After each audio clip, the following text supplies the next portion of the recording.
The recently imposed administration charge was fought hard by students, and now that it's been introduced, they say the battle is not over. The cost to students, both full and part-time, is $430, including the compulsory student union fees. Some universities, realising the financial hardship this may cause, have implemented an enrol now, pay later system. But Newcastle University wants the money upfront. The administration charge is a major problem, and it's one we're unhappy to be having to administer.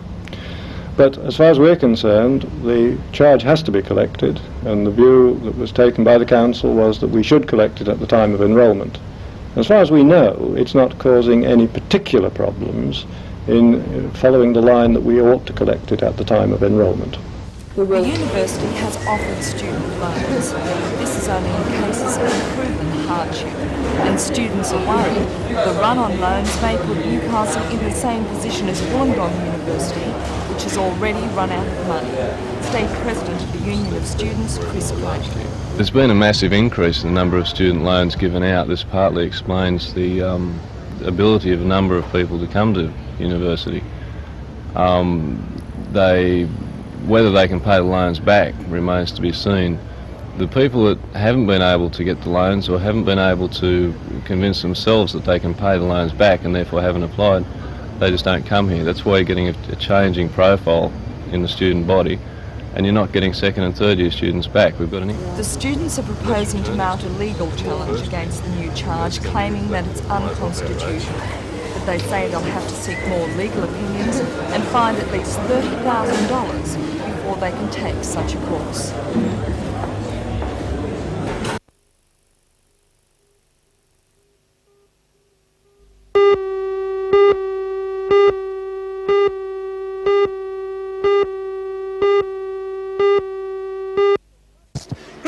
And 1 lap to go from the New South Wales The French Brothers Tyres sponsored meeting will see the running of the second round of the Solo Series, with Chris Watson leading after round 1 from Englishman Sean Wilmot and Ian Wedgwood. Tomorrow night will not be an easy one for Watson, with under-21 stars Todd Wiltshire and Tony Krimmer lining up in the field that includes the likes of Brian Nixon and Warren Taggart. The sidecars will also be out in full force with riders like Phil McCurtain, Greg Griffith, Darren Treloar and Doc Fulp, all anxious to turn on some hard riding, with the 8-rider final guaranteed to be a thriller. Another interest grabber will be the reappearance of the Grant Bond Warwick Penfold revolutionary sidecar outfit that has now been passed legal. It so far appeared in practice only, but could lead the way to future racing with its new design featuring smaller wheels. Former champion Jack Bond is the man behind the revolution. All eyes will be on the new hack that will be at this stage started rear of field. Looking to take Treloar here, unable to do.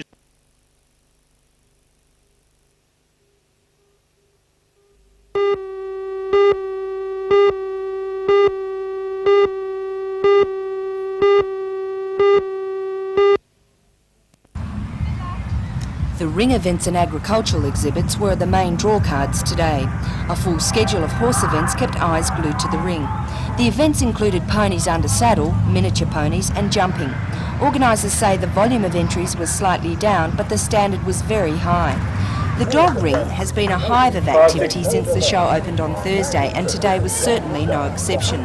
About 600 dogs have entered over the 4 days, which is the largest number for about 3 years.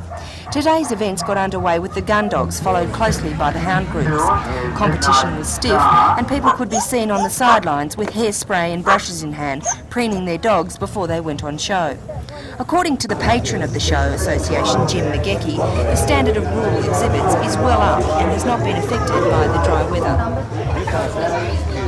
Many years of being an industrial show, up until about 10 years ago, and I used to argue in those days, our agricultural side is stronger than our industrial side, but it wasn't played up. But we set ourselves a task 8 years ago, and since Clem Varley's been president, he's concentrated on it.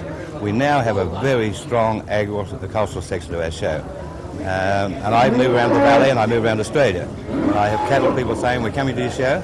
We always had a very strong horse section. The thing that I thought was weak up until this year was our agricultural division. This year it equals any show outside the Royal. So there's been a concentrated effort to do that. And this is what shows are about. to make people through competition improve their primary products.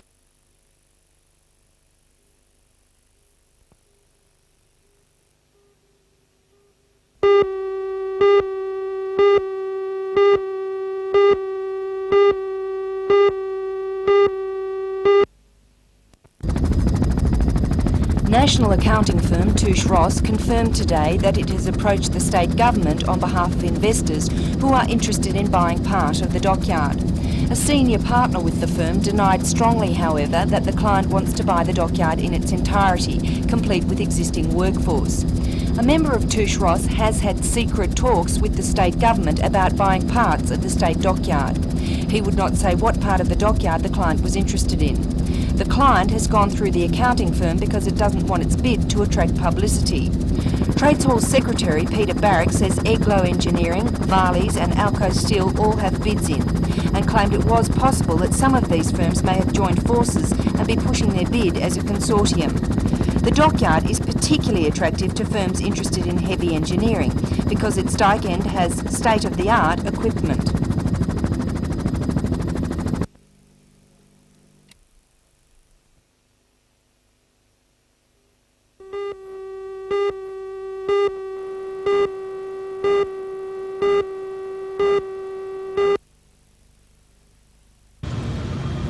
This 1975 HQ sedan was travelling down Tudor Street at 11:40 today when it collided with a Honda Civic and a Mitsubishi van at the Parry Street intersection.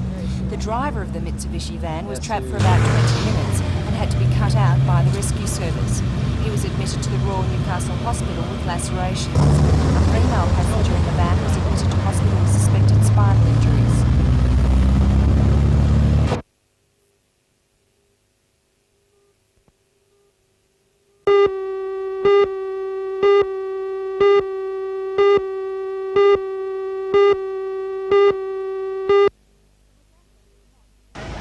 The regatta was not a serious affair. The object of the day was to prove that the unusual craft really could stay afloat. And as the weather was already wet, no one was particularly shy about taking a dunking. The race in aid of local charities attracted a field of 15 rafts. They meandered down the Patterson River, clocking up the 5 kilometres from Tokal Bridge to Tucker Park. Supporters on the sidelines tried to sabotage the opposition, pelting the competitors with eggs and pieces of fruit. The undignified behaviour had participants scrambling for cover as team members egged each other on. The shell-shocked competitors battled on regardless, with the Royal Hotel team from Morpeth claiming victory. Organisers hope to hold another raft race next year to help celebrate Australia's bicentenary.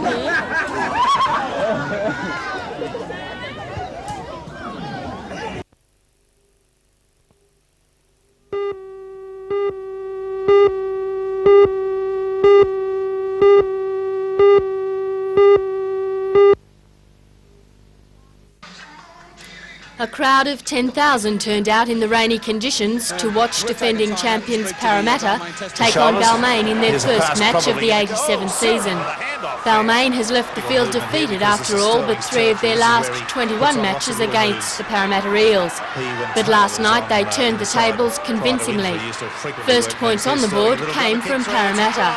Steve Sharp planted the ball over the line off a Peter Sterling kick. Balmain quickly caught Parramatta's early lead with 2 penalty goals and a converted try from Ross Conlon. At half-time, Balmain led 12-6 and Parramatta never again saw their goal line. A worried Parramatta returned after a half-time dressing down from coach John Mooney, but Balmain outclassed them on every score. An early try by Michael Neal in the second half, easily converted by Conlon, secured Balmain's lead and dampened the dwindling enthusiasm of the home crowd. 2 more tries, one from Bevan and one from Brooks 5 minutes later, sucked the last ounce of enthusiasm from the Eels camp. Conlon chalked up a 100% record, booting 7 goals from 7 attempts. 20 minutes into the second half, the final 30-6 scoreline was determined. Parramatta now has the possible 6-week loss of Test winger Eric Groth with a broken jaw sustained in last night's game, and knee ligament damage to prop Stan Jerd to further their early season woes.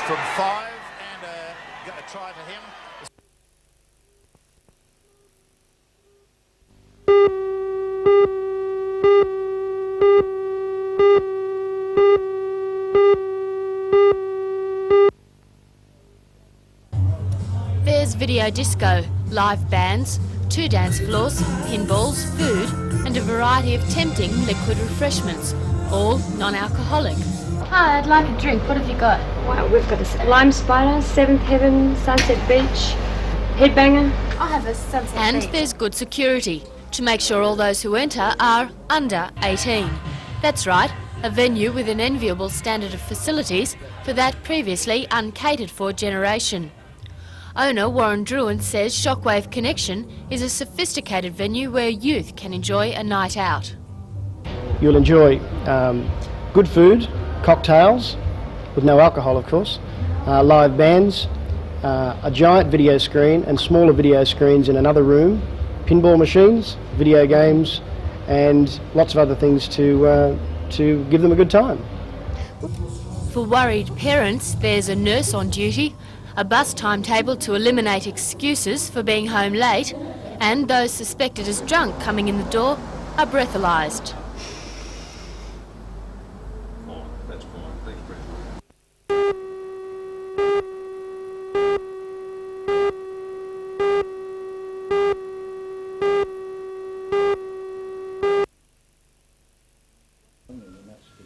Nearly 1 month after the government's threat to close the yard, Union Delegate Hugh Sheeran and wife Sadie are feeling the personal pressures of the dispute, along with the other 356 workers. Hugh worked at the dockyard for 25 years. A fellow colleague boasts 46 years service, and the way the men were dismissed has left bitterness. Oh well, when you send couriers out in the middle of the night and give people their notices, people are they're not suspicious, they're shocked, at what's happened to them, and then the suspicion would follow on. Are there any regrets about how the workers have handled the situation? No, I think we've handled the thing pretty responsibly, like we've negotiated with the government all the way down the line, to where we are now. We've gone with all reasonable propositions to Brereton to try and resolve the problem. We can't compromise our position on seniority, that is the whole issue, As I said, the 180 jobs that are vitally important to the people. To their jobs, they're vitally important. But you understand that they're prepared to continue with a stoppage on that basic trade union plank, of seniority. And the unions won't budge from that? Well, that's the position we're in at the moment, yeah. For wife Sadie, not knowing if her husband will work again has left her feeling uncertain about the future. Melinda, I really don't know what'll happen. I don't know how Huey will take it, but I don't know. I really don't know. I mean, I'm not so much worried for us, because I think, well, we're older and we'll sort of make it type of thing. It's more the younger ones who have got the younger family, because I can remember going through it years ago and it was pretty traumatic then. Hugh says the workers believe Newcastle's industrial reputation has once again been damaged and will surely result in the loss of the proposed submarine contract. And they've now lost all faith in the Public Works Minister, Laurie Brereton. He's a Labour minister without a human face,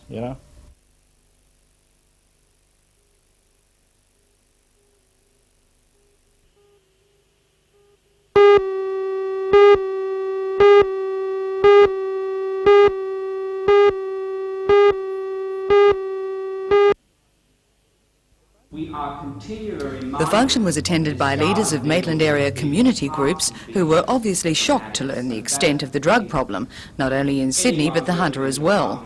During his speech on the Hunter Life Education program, Father Bridge said that in Sydney, the Reverend Ted Knopfs had commented on the fact that many of the addicts in King's Cross had come from the Hunter. Father Bridge said that although the education program had been well received in Newcastle, response in Maitland had been poor.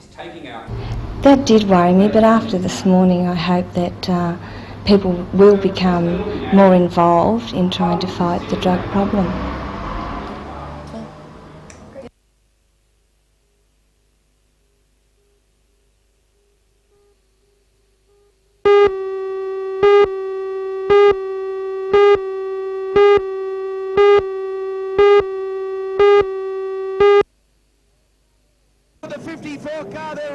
Taking part in the sprint car series will be drivers like Tatnall, Tunks, Brazier and Rush, who missed the first round because of interstate commitments.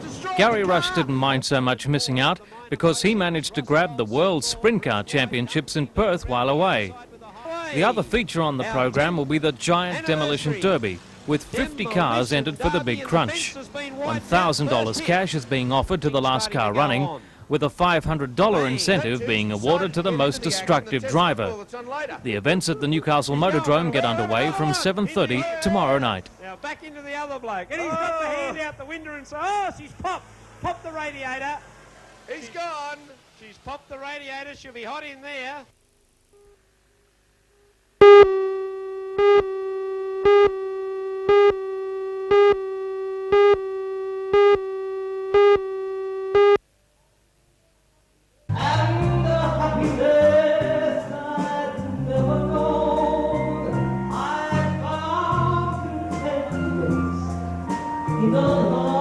It's songs like this one that help troops in a war which has left bitter scars on the minds of Australian and New Zealand soldiers. The exhibition at Stockland Centre Gosford shows only some memories of the harsh combat conditions that faced the soldiers less than 2 decades ago. But throughout the war in Vietnam, troops sought comfort from a dedicated group of travelling entertainers who boosted morale and spirits among the ranks. Anzacs in Concert will be on at the Gosford RSL tonight, and helping to remember a war that can never be forgotten is Elizabeth Layton, who served nearly 2.5 years alongside the troops. Well, it was hard work, but we had lots of fun and very gratifying, I think. I mean, you were working for people that really appreciated everything that you were doing. They could laugh at you falling in the mud and being hot and bothered as you finished at the end of the show. They could understand all that and relate to it and appreciate it. And it was really good. And the entertainers had the same living conditions as the soldiers? Oh yes, yes. I mean, we were looked after, but we had to live the same way. I mean, there was no Hilton Hotel.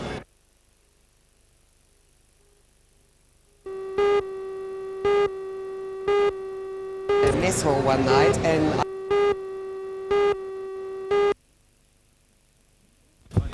it's the first time a coaching clinic of this size has taken place in the Macquarie United League zone. When the rules were modified 3 years ago for junior rugby league players across the state, mini-mod competitions began, with more attention placed on learning basic skills and reducing the risk of injuries through smaller teams and even pint-sized rugby league balls. The young players are making a gradual move to the senior divisions, as coaching coordinator Dave Clulow explains. After they finish mini-league, they then go to a mod situation, which is a slightly bigger field, slightly more children, and the rules are slightly modified towards the actual international rules, and that way they get a gradual transition into the senior ranks, and they learn their skills bit at a time, and they learn them without the pressure of competition, that's the main aim of it. The children aren't little adults, they're there to perform as children, and they're there for their benefit, not for the coaches, the parents or the club's benefit. Lending a hand of guidance and encouragement was Balmain prop Steve Roach, now recovering from a knee operation that has put the Tiger out of action for 4 months. Roach says training sessions like today's can only help to produce better league players from country areas. It's going to help the kids out, and that's what we're looking for. We're trying to keep the game of rugby league alive, and these sort of things are certainly going to help the kids. Well, how important is it that they get good training at such a young age? I think it's very important. Like, if we learn any skills during our days, we can sort of pass it on to the kids, and they can pass it on, and so on, and keep the game alive.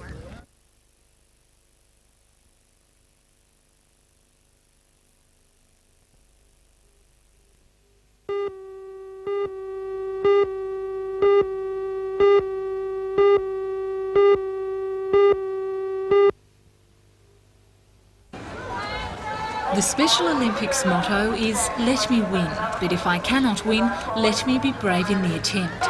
And with that in mind, more than 400 swimmers from all age groups matched it out in the water. The 50-event program, including 25 to 200 metre freestyle, breaststroke, butterfly and backstroke, made for some tough competition from the regions of Sydney, Cara, Illawarra, Dubbo, as well as the local district.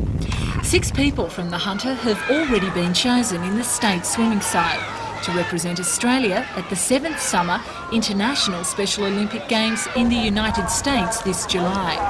56 nations will be represented there with more than 4,500 competitors.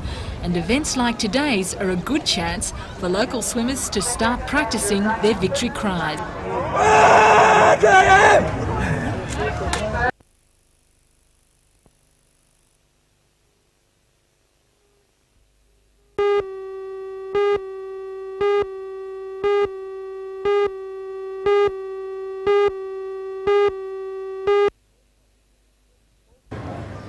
Alsop, who's now a certainty to make the national team once more, won with a round-robin average of 219 pins per game.